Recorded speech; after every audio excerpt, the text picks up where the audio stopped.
Kenan Rahmani is our final speaker, and Kenan is, this young, idealistic Syrian American. He's with the Syrian American Council.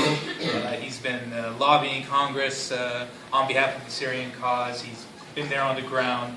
He took time off from Notre Dame Law School. I don't know, have you gone back or? No. He hasn't gone back, but he's really an inspiration for many of us because he's put his entire life on the line for this revolution, which he believes in deeply. And I'd like to hear him talk about the political situation today and how he's going to change it. Thanks, Muhammad. So actually, Rima, you set me up very well because I think one of the core problems that I see in the political situation is a very skewed narrative that we all think about when we think about what's going on in Syria. And the regime's deliberate prevention of journalists to access the reality in Syria is a huge component of that. And what I sort of want to try and do is to piggyback what Qusay said about this is not just a 3-year problem is very true, and it's very important that we always remember this, that the 150,000 plus that have been killed in Syria is not the problem in Syria. The 2 million and 2.5 million refugees is not the problem in Syria. All of these children that have lost their education is not the problem in Syria. These are symptoms of a problem in Syria, and that problem is a regime which for 40 years has deprived the Syrian people of their right to life and to dignity. And it's a regime which operates more like a mafia than it does a government. It's exactly like the way you imagine mafias do. Is a family that clung to power, that removed, through a military coup, removed another government from power, and basically told its people that anyone that opposes us is a conspirator against the regime and can be detained, tortured, executed for any reason at any time. Since this regime came to power, we've had a state of emergency law in Syria. Emergency law means that anyone can be detained at any time with no right to a trial, and like we've seen just in the past 3 years,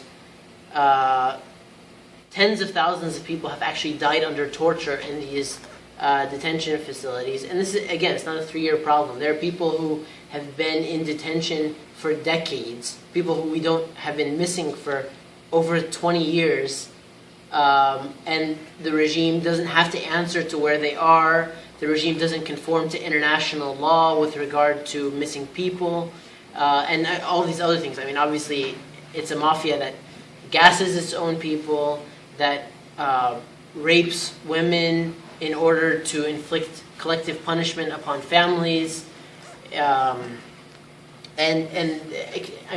are so many other examples. Just a few that sometimes are easy to think about. What kind of regime goes and bombs universities and schools? Are schools, are these children really that much of a threat to the regime? But this is all part of their collective punishment, or scorched earth policy, as Muhammad referred to it. And so when I'm gonna, without trying to sound too arrogant, I'm gonna try to actually talk about the real problem in Syria, which is the Assad regime itself. And if everything we're seeing are symptoms of this problem, even if you look at the growing base of Al-Qaeda in Syria, which is by national security experts considered to be the world's largest, possibly the world's largest haven of Al-Qaeda in the world right now. That is a direct result of a lawless state. The regime has completely abdicated all of its international responsibilities, has opened the borders and invited all kinds of fighters from Hezbollah, from Iran, and opened its borders as well to fighters from Iraq, So it has invited all of this chaos into the country, again, as its way of fighting the Syrian people on all fronts. So it's very rational to see that in March of 2011, the Syrian people, frustrated with over 3.5 decades of this kind of regime, would revolt, and they revolted in very large numbers.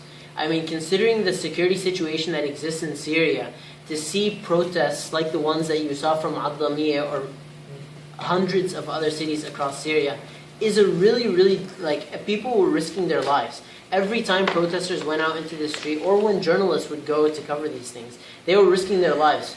The regime was firing tanks at protests, it was firing snipers, but the Syrian people continued to protest, and eventually the conflict became militarized, and it became a little bit more complicated, but this is really a 40-year conflict. It's not a 3-year conflict, and it's, I think, critical that we remember that if we're actually going to think about how do we solve it.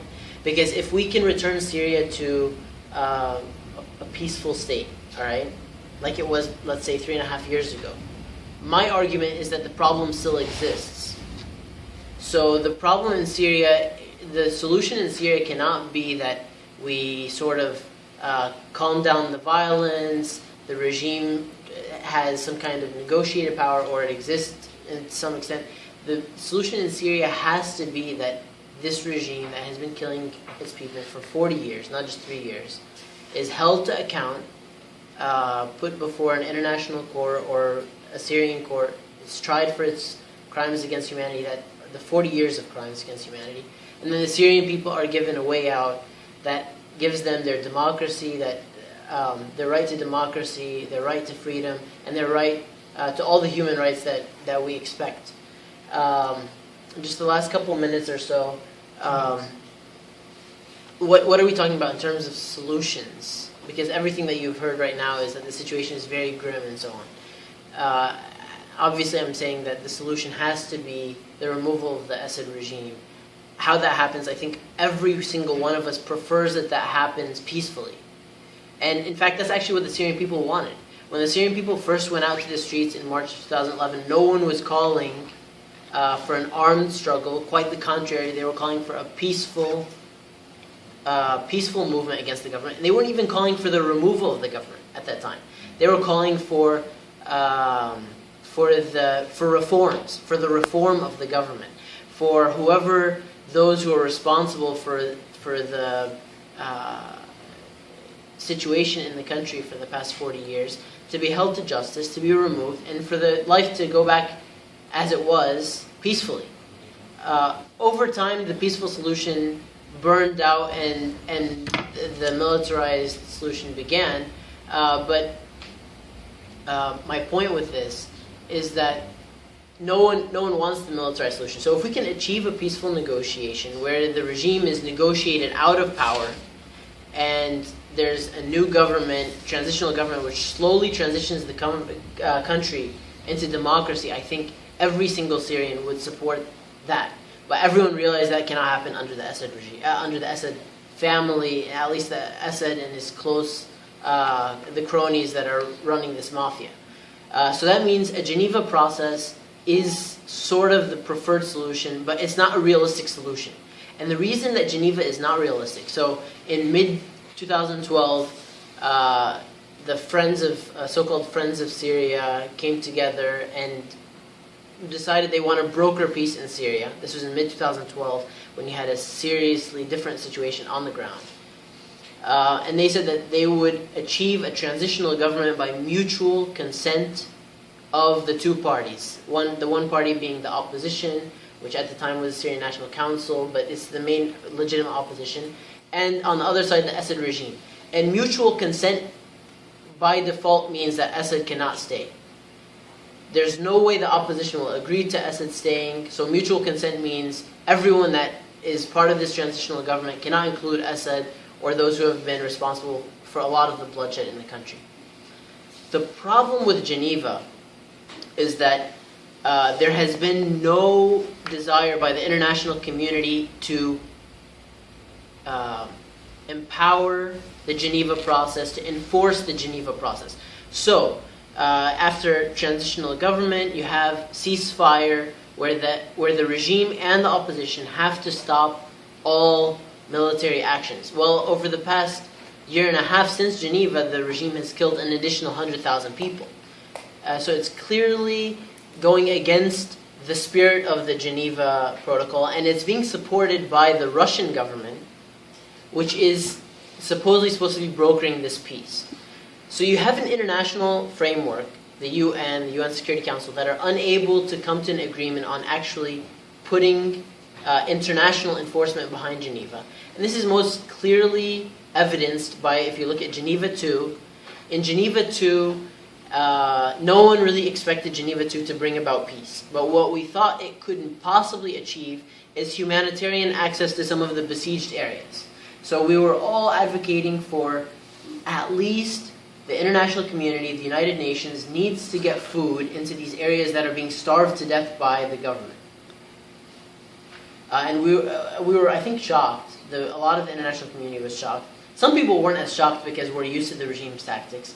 But I think a lot of people expected there to be a deal for humanitarian access into the besieged areas, and there was no deal that they were able to reach, and Russia did not support that. And there was even a resolution at the level of the UN Security Council calling for the entry of humanitarian access, and the Secretary General of the UN Security Council has reported back that the Syrian regime is not allowing this humanitarian access to get in, even though that you have a document at the level of the United Nations Security Council calling for unfettered, unconditioned food to reach these areas. So we're, yeah. Could you wrap it up? Yeah, yes. So we're at this sort of international stalemate, and really the only way that the regime is going to budge is if there's an international will, or at least a coalition of countries willing to put force in order to force the regime into surrendering some of its power. Thank you.